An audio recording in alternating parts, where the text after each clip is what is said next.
kepribadiannya, sampai mungkin ada yang kepribadiannya ekstrovert atau introvert. Nah, itu sesuatu kalau kita spekkan yang lebih sempit lagi dalam hal individu, nah itu perbedaannya. Tapi jika kita terapkan dalam sebuah bangsa, perbedaannya seperti ini.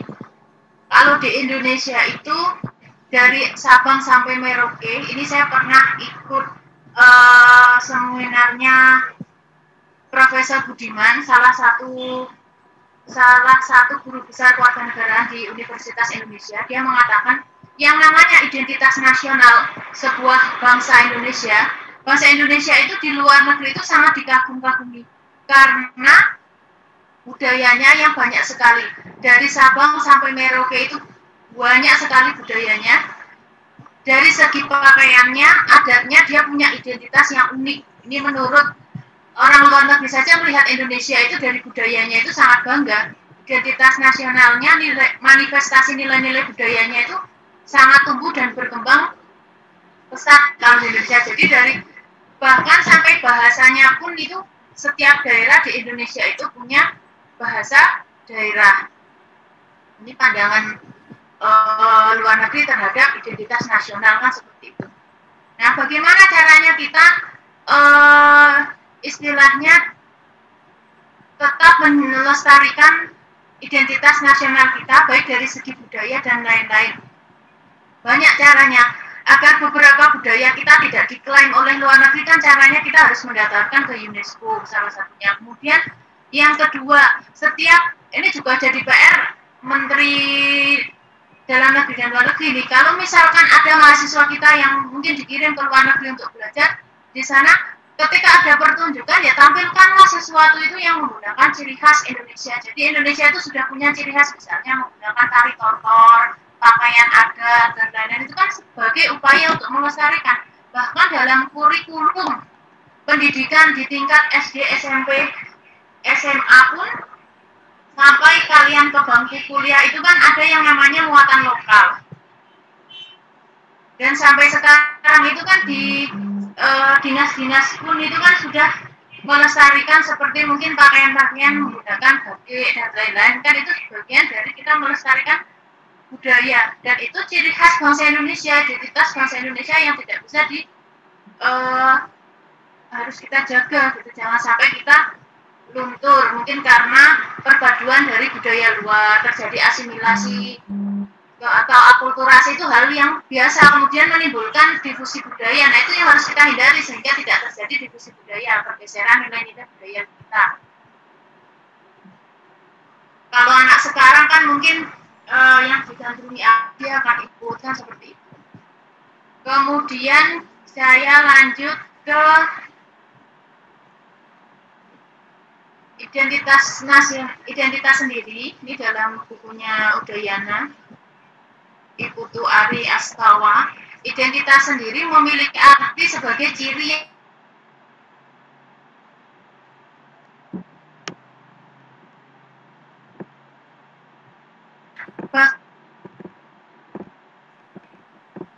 kemudian sedangkan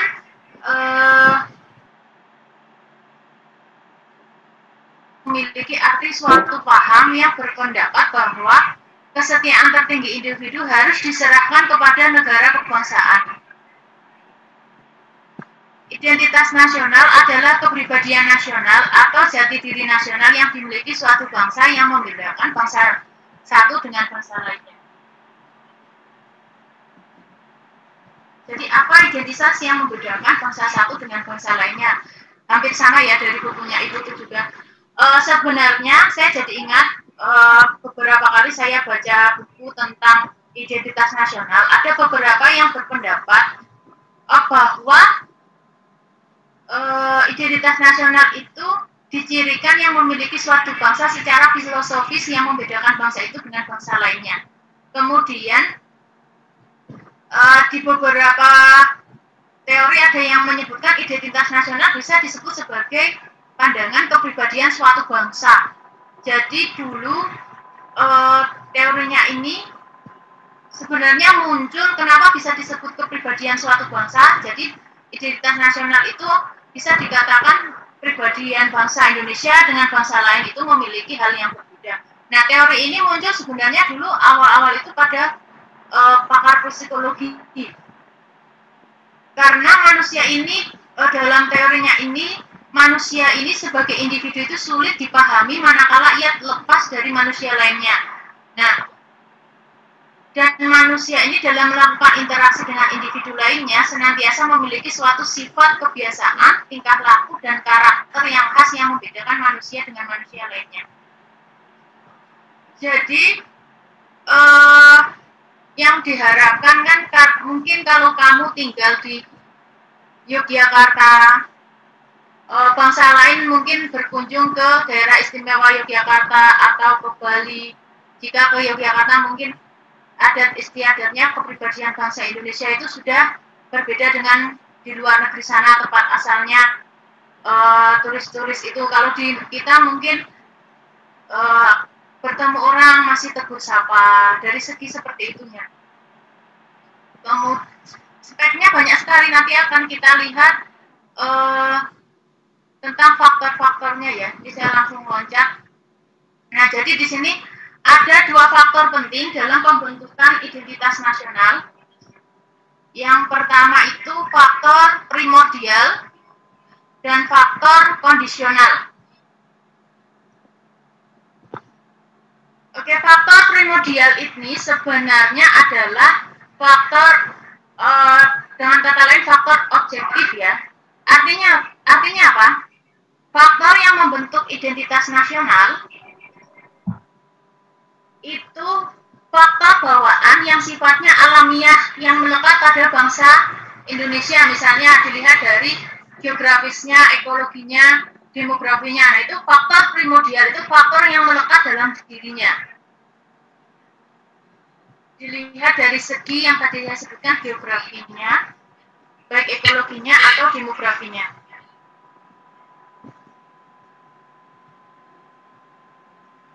Kemudian yang kedua adalah faktor kondisional.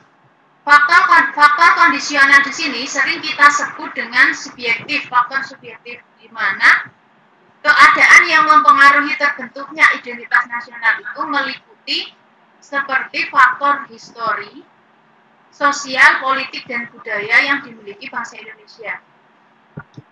Nah, dalam beberapa buku, kalau secara umum faktor yang membentuk identitas nasional ya hanya dua ini, tapi ada beberapa jurnal ini, tadi malam saya baca, ada faktor lain yang melatar belakangi terbentuknya identitas nasional selain faktor primordial, objektivitas, atau faktor kondisional subjektivitas, yaitu yang ketiga adalah faktor lain seperti sakral. Maksudnya apa di sini?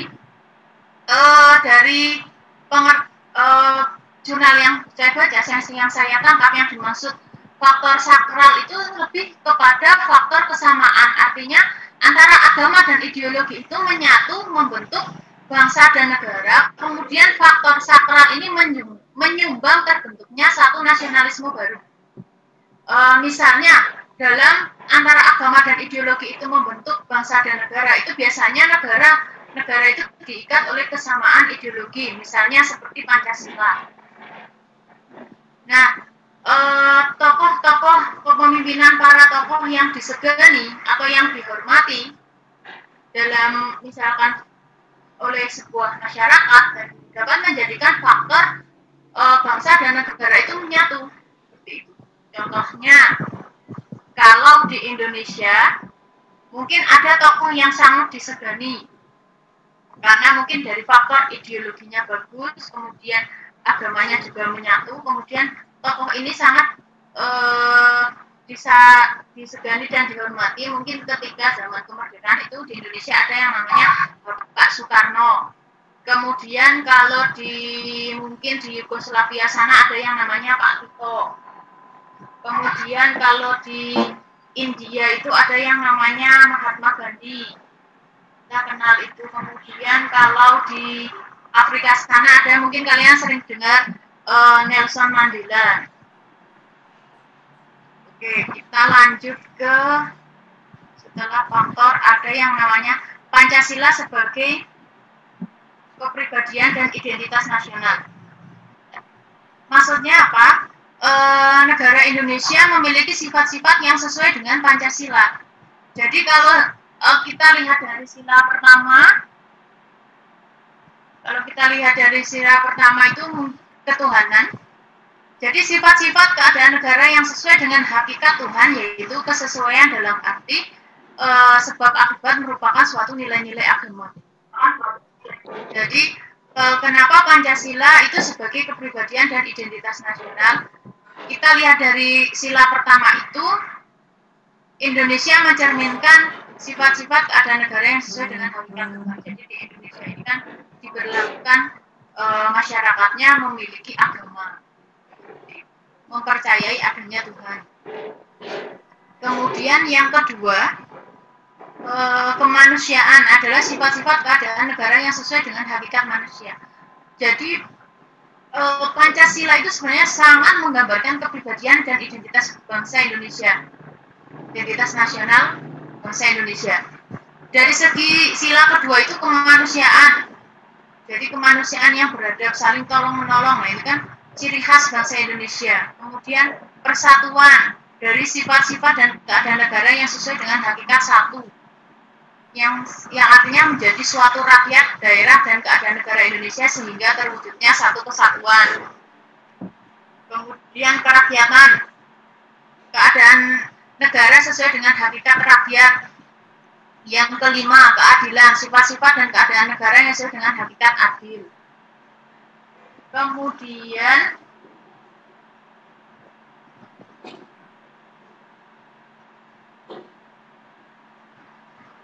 ini yang kemudian adalah negara kebangsaan sebagai identitas nasional.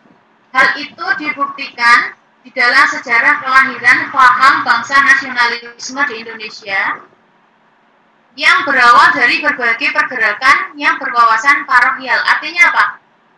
Pergerakan wawasan parokial ini kan sebenarnya sudah ada muncul dari sebelum Indonesia merdeka. Misalnya pergerakan wawasan parokial itu contohnya seperti Budi Utomo, itu kan dari 1908 ya, 08 itu kan berbasis subkultur Jawa. Kemudian setelah itu muncul lagi yang namanya Sarekat Dagang Islam, itu sekitar tahun 1911. Nah, sebenarnya dalam Sarekat Dagang Islam ini kan entrepreneur Islam yang bersifat ekstrovert, kemudian punya misi politis juga melahirkan pergerakan yang sifatnya inklusif. Inklusif ya, bukan inklusi. Nah, ini sebenarnya ada perbedaannya. Artinya apa? Dari zaman dulu itu kan kemampuan atau latar belakang yang berbeda, masyarakat itu punya kemampuan dan latar belakang yang berbeda, namun saling bekerja sama untuk kemajuan bangsa. Ini yang saya sebut dengan kelahiran pergerakan yang inklusif. Jadi masyarakat Indonesia itu kan berbeda-beda dari kemampuannya, latar belakangnya, ya berasal itu kan berbeda-beda, tapi bisa saling bekerja sama untuk kemajuan bangsa. Ini yang disebut munculnya pergerakan inklusif itu. Artinya muncullah pergerakan nasional yang berjati diri Indonesia. Kemudian setelah muncul pergerakan nasional itu kan aktualisasi tekad politiknya itu tertuang dalam Sumpah Pemuda tanggal 28 Oktober. Kemudian dari keanekaragaman subkultur yang saya sebutkan tadi seperti gerakan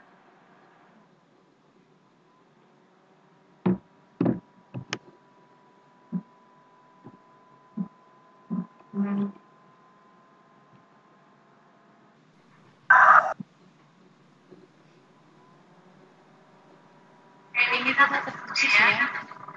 Tunggu kawan-kawan yang gabung dulu.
saya ulangi ya, dari negara kebangsaan sebagai identitas nasional.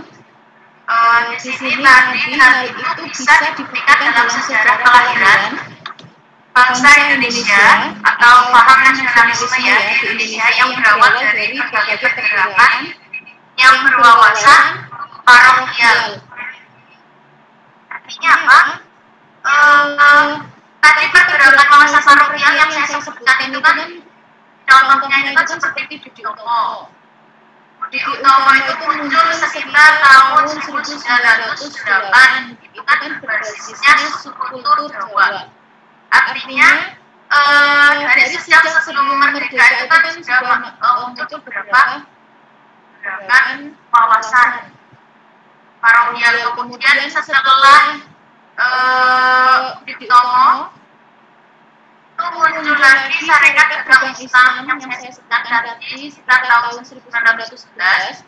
Itu mengusung tentang entrepreneur Islam yang sifatnya ekstrovert dan politis tadi. Jadi dari sejak tahun 1900-an itu entrepreneur Islam itu sudah punya sifat yang ekstrovert dan politis yang biasanya melahirkan pergerakan yang sifatnya inklusif.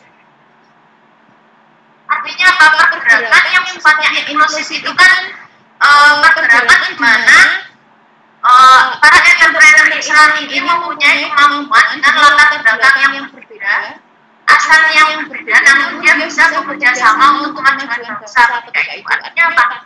Pergerakan ini kan melahirkan pergerakan nasional yang mempunyai jati diri Indonesia. Kemudian aktualisasinya apa? Muncullah tekad politik yang dulu diaktualisasi dalam Sumpah Pemuda 28 Oktober itu. Kemudian dari Sumpah Pemuda itu kan muncul kata keanekaragaman subkultur juga yang terkristalisasi dalam suatu kultur atau daya inti yang menjadi basic eksistensinya nasionalisme itu. Kemudian saya lanjut ke slide berikutnya.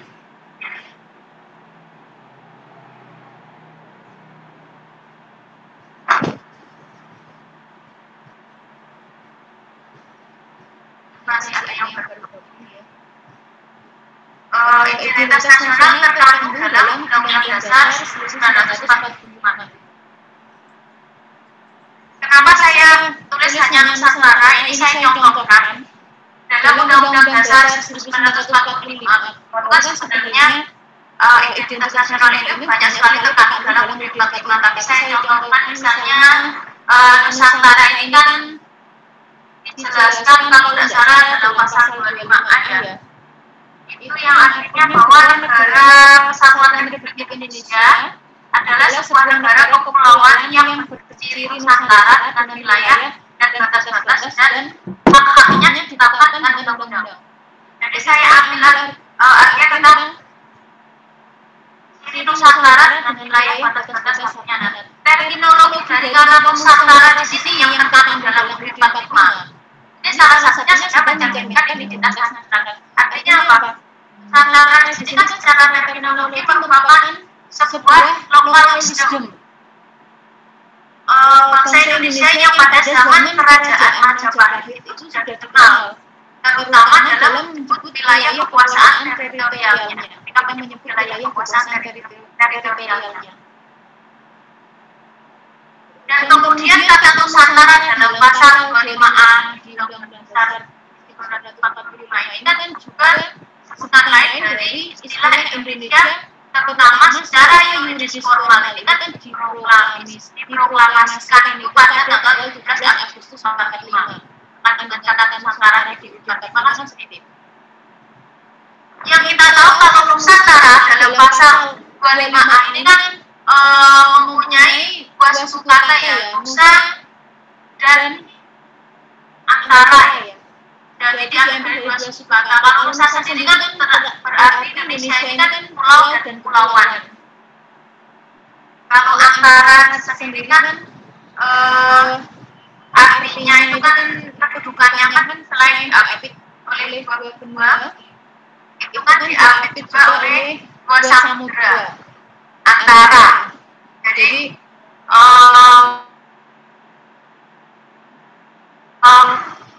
diapit oleh dua benua, Asia dan Australia, serta diapit oleh Samudra Hindia dan Pasifik.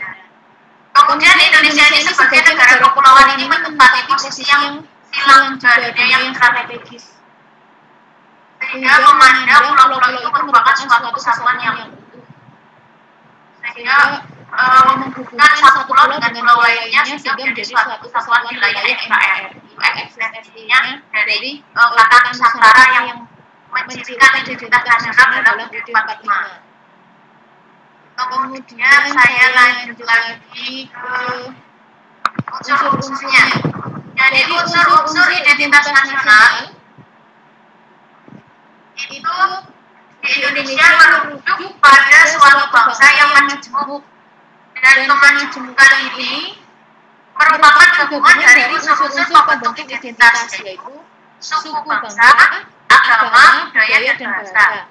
Suku bangsa di sini artinya kan unsur-unsur sosial khusus yang sifatnya kalau suku bangsa ini kan lebih ke askriptif ya.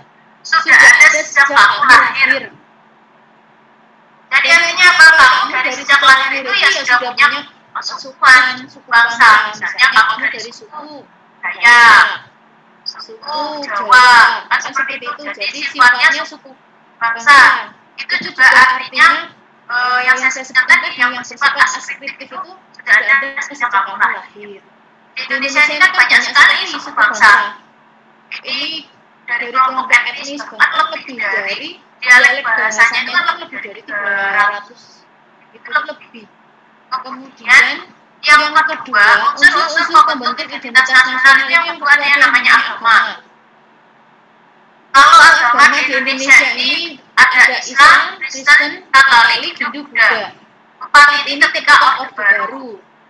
Kemudian Konghucu itu ketika Orde Baru kan belum diakui. Kemudian ketika sejak Pak Gus Dur itu menjabat kan kemudian Konghucu diakui sebagai agama resmi negara, jadi kemudian menjadi 5, yaitu Islam, Kristen, Katolik, Hindu, Buddha, dan Konghucu. Kemudian yang ketiga ini ada unsur pembentuknya yaitu kebudayaan.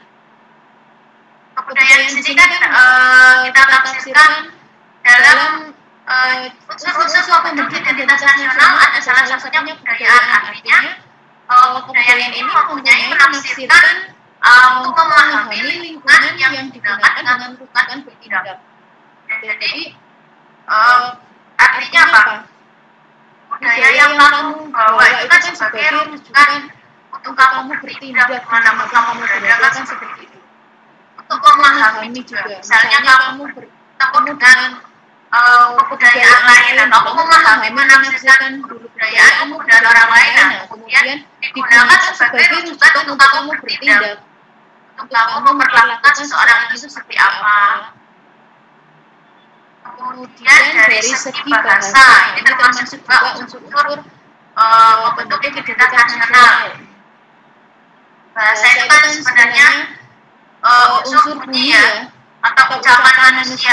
Biasanya sistemnya itu berlambang secara arbiträr. Nah, bahasa ini kan sarana interaksi antara manusia dengan manusia lainnya. Kalau di Indonesia bahasa resminya ya bahasa Indonesia, itu sebagai bahasa pemersatu bangsa. Kalau bahasa daerah kan sangat banyak sekali di Indonesia. Kemudian ini kesimpulannya yang terakhir mungkin bisa kalian baca, nanti ini bisa download dari sebagai absensi. Mohon nanti absen yang dari itu kalian bisa menyertakan foto ketika Zoom meeting, kalian screenshot atau kalian menyimpulkan ya. Nanti secara otomatis akan langsung merekam absen akademik. Dan juga untuk minggu depan itu kita sudah mulai pembagian kelompok ya. Kelas ini ada berapa kelompok? Ada berapa mahasiswa ya? 51, Bu. 51. Ya. Mungkin kalau dibagi 10 itu berapa itu? 5, yang 61. Iya. Oke, mulai minggu depan mungkin absen 1 sampai 5 ya. Itu kalian membahas tentang absen 1 sampai 5 itu nanti bahasnya tentang ini aja. Bab kewajiban warga negara langsung bab 3 ya, karena yang ini sudah saya sampaikan semua. Nanti langsung ke bab 4 ini. Silakan siapkan absen 1 sampai 6. Nah, besok ketika Zoom mungkin saya berikan waktu untuk menyampaikan sedikit, boleh? Nanti saya sampaikan slide saya. Dan juga lanjutkan sesi tanya jawab, nanti kita masuk di WhatsApp saja ya. Yang penting kalian absen dulu di daring. Kita lanjutkan di situ. Ada yang ditanyakan dari presentasi minggu depan?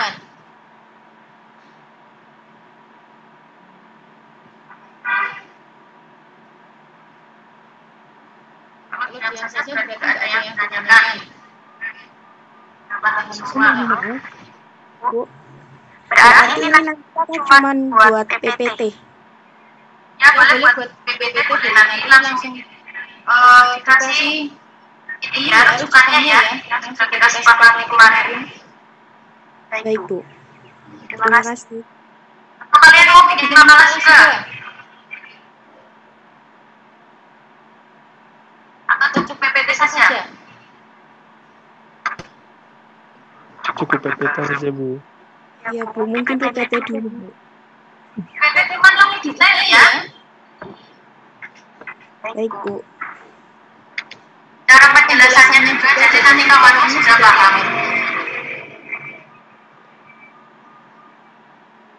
Oke, baik, cukup dari saya ya.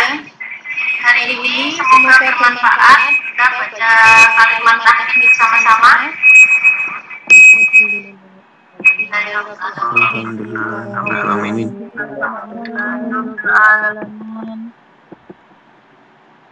Baik, wassalamualaikum.